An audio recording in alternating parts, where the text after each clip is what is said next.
Thank you. Thank you for that very kind introduction. That's Brenda from my office. Brenda works in my office in Beaverton. I also have Rachel and Natalie here from my Washington, D.C. office. It's an honor to be here with you. I'm going to just make a few comments about some of the things that I'm working on, some of the things you're probably reading about in the news, but I really want to leave time for a conversation with you and to hear from you as well. And you did hear about the background. I serve on the Education Committee, the Science Committee, and the Select Committee on the Climate Crisis. And you heard about the district I represent, which is 1/5 of the state of Oregon, including this area right here in Beaverton. The first thing I want to mention is the pandemic and how challenging that has been for our communities, for our families. It's been really hard, and it's been more than 2 years now, but there's light at the end of the tunnel, and we're getting through it. And we know that the pandemic hasn't affected everybody in the same way. Some people were hurt harder than others, and there have been a lot of stories I've heard about how people were struggling. I did help to pass legislation that got relief to our families, to our small businesses, and to our schools, so the schools could reopen safely. And I've also been a longtime supporter of programs that, like the Older Americans Act, that support important nutrition programs like Meals on Wheels and community service programs for seniors. And I was able to get some additional assistance during the pandemic to help with those programs as well. I just want to recognize all the caregivers and people who work with older Americans. They're doing great work, and we need to applaud them for that. I want to talk about Ukraine, and I'll start by saying that when I was growing up, my mother was a member of an organization called the Women's International League for Peace and Freedom, and we had a poster on our wall that said, "War is not healthy for children and other living things." And I was able to, last week in Washington, D.C., listen to President Zelensky's speech to Congress, where he encouraged the United States and our allies to do all we can to protect the people of Ukraine. Because what we're seeing is a series of war crimes with people targeted, civilians targeted, and far too many lives lost. So I have supported the aid to help Ukraine, as well as the humanitarian aid, which they desperately need to help save lives in Ukraine. In addition, I've supported strong sanctions against Russia. The goal is to help Ukraine and weaken the Russian forces as they continue to take innocent lives in Ukraine. I support the administration's effort to make sure that we're working with our European and other NATO allies to make sure that we're helping Ukraine, but not sparking another war. When we get to the question part of the conversation, I'd be interested to know if you are able to talk with if you have family still in the area, if you're able to connect with them and talk with them and find out how they're doing. And then a few other issues that I'm working at closer to home are education. That's my passion. I do see education as the key to solving all the challenges of today and tomorrow. And so I serve on the Education Committee in Congress. And when I talk about education, early childhood education, good quality childcare, our K-12 system of public education, as well as accessible and affordable higher education. All of those levels of education are a good investment.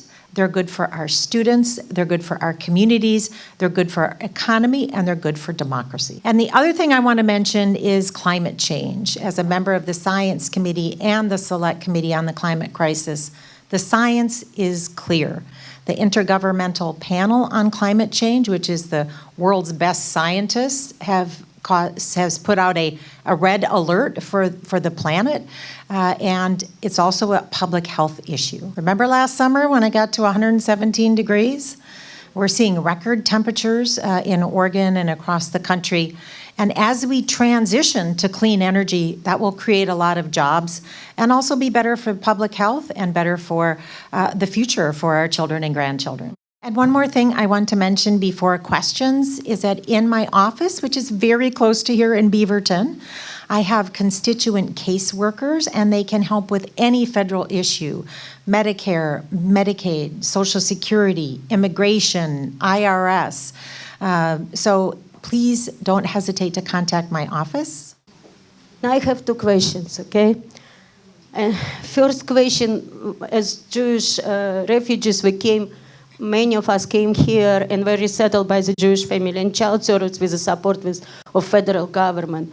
My question is, what's going on with accepting Ukrainian refugees? Because yesterday we had a meeting with Canada professionals, social workers, and my assumption is that they already started taking people. Are we going to do that or not?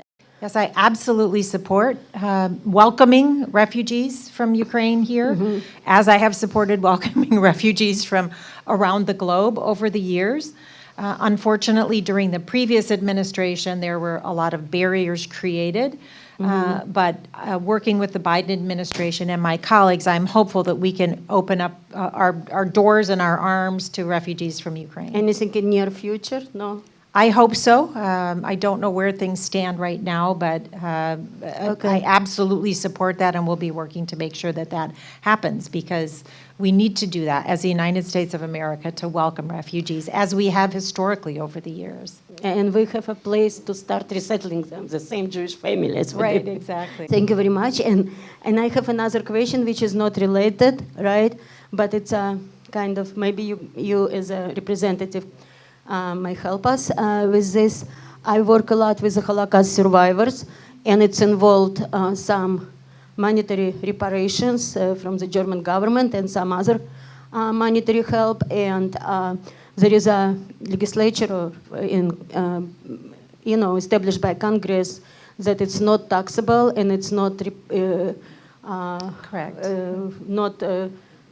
How to say, reported as an income too, and it does not affect social programs like Medicaid, Medicare, and anything, right? Like, but it's very obscure kind of legislature. Nobody knows about it, and we have a lot of problems with government agencies like IRS. They stop payments, like monthly payments of regular Social Security or Medicaid or stuff like this, and it takes months to get back.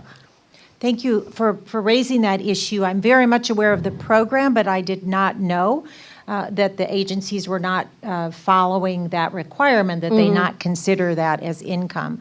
So I'll talk with my staff about what we can do to educate the agencies to make sure that people are not being penalized under Thank that. you very much. I Of really course. appreciate it. Yeah. Russian, English speaking. I wish I knew more languages. I will speak in Russian. Yaroslav referred to the speech of our President Joe Biden about so we need to develop culture, we need to develop educational generation in order to build the industry here in the United States and rely on our own as a country. And Yaroslav question about how can we build an educational generation ahead in Washington County. So how in to Washington County, yes, build an educational generation. Thank you. And I've been committed to growing and improving education at all levels in my time in the state legislature as well as in Congress. But one of the important things that we're focused on now is increasing U.S. manufacturing and also decreasing reliance on foreign oil and other sources of energy. We need to be energy independent. And we can do that by investing in programs that, for example, the bipartisan infrastructure law, which I supported, and I got to go watch President Biden sign into law. That's going to create millions of jobs across the country. And we're doing a lot in Oregon. Just yesterday, I was with TriMet riding on one of their electric buses. They are going to convert to all electric buses by 2040. It's very good for public health and for the environment. And we're doing a lot here in Oregon as leaders to transition to clean energy. And we'll be better off when we're using more wind, solar, hydropower, marine energy and not oil and gas. How it will affect the educational program at school? Well, in schools, students need to learn science, in which they do, but I don't know that that's going to affect what they're learning in school. What is important is to make sure that students, as they enter the workforce, have the opportunity to get good jobs in those fields. And that's why we need workforce training, career and technical education, as well as a path to college, because not everyone is on the same path. Did that answer the question? Thank you so much. You're very welcome. You mentioned you supported sanction actions against the rich people, the Russian oligarchs. Yes. And yes, the same time, here in Oregon, we have a plant, metallurgical plant, where is 25% of the stocks, options, belong to one of the Russians oligarch. Abramovich. Yevraz. Yeah, the manufacturer name is Yevraz. I'd be interested in learning more about that. Thank you for bringing that to my attention. Any other questions, please? I'd like to ask you what you think can be done about the degradation of downtown Portland and civil society in Oregon, particularly in the urban areas. A few days ago, a Russian friend of mine told me that she had just quit her job long-term. She'd worked there for many, many years, downtown Portland at a credit union. And she takes a bus to get to and from work to home from work. And she said that she quit because the air environment has become so dangerous there, she can't walk to her workplace from the bus without being verbally and physically harassed by people on the street. She said it's become very difficult, very dangerous to be downtown in broad daylight. She said it's difficult to walk down some streets due to the number of tents covering the sidewalks. She also asked what she thinks can be done about gun violence that continues to increase in Portland. Many people have expressed increasing dissatisfaction with our city commission form of government. I personally liked that form when it worked, but it does not seem to be working anymore. Although I think it's due to both structural and human factors. I think that Wheeler is weak and is not respected. I believe that 4 years of violent rhetoric and hate speech from the previous administration was a significant contributing factor, but civil society in Oregon, as weak as I have seen it in the last 53 years that I have lived here. So what can be done? Thank you for your question. I'm sorry to hear about your friend. This is something I hear about from people across the region. We need short-term solutions and long-term solutions. I'll address the housing issue first and then gun violence separately. We've had a lack of affordable housing in Portland since before the pandemic. During the pandemic, it was exacerbated. Things got even more challenging for families. Housing is very expensive in Portland and around the region. In fact, in Beaverton, I recently checked, and the least expensive apartment is probably a studio at about $900 a month. It's very expensive housing, and wages have not kept up. So we need more affordable housing. That's not going to happen right away. That's a long-term solution. In the meantime, we need to have supportive services for the people who are living on the street. There are some short-term proposals, for example, using empty apartments, having the city or county or state buy existing hotels or motels that have space, and getting people the support services they need.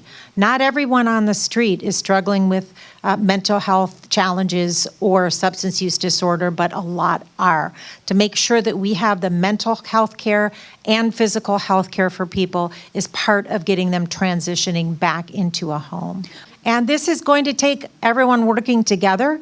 I work at the federal level. Federal government needs to partner with state, local, public, and private to make sure that we're addressing this serious need for more affordable housing, not just in Portland, but around the region. And I did support legislation called Build Back Better that passed the House but not the Senate, that had very meaningful and significant investments in affordable housing and also support for healthcare and mental health care for people. And although that passed the House, it has not yet passed the Senate, but we're not giving up because this is so important for our communities. And another challenge as well is the workforce. I talked to somebody yesterday at the county level who was saying it's hard to get people to work in these social service jobs to help people transition back to housing. So we need to make sure that we are growing the workforce to provide the support services that will help people get back into housing. We also need to, from the prevention level,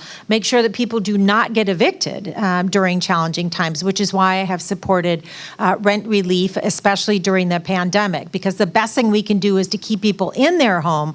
Once they lose their home, it's harder to get them back into housing. I share the concern about gun violence and have long supported measures that we can take to prevent gun violence, including universal background checks. But we also need more support on the ground in the cities, working with youth especially, to make sure that they are on the right path and have connections. A lot of times the gun violence is gang related, and so having the programs that are gang prevention programs are important as well. And again, we need short-term solutions and long-term solutions, and we need everyone working together, and I'm committed to doing that. Thank you. Can we propose to take a group picture? Of course. I want to say thank you so much. It's been an honor to talk with all of you.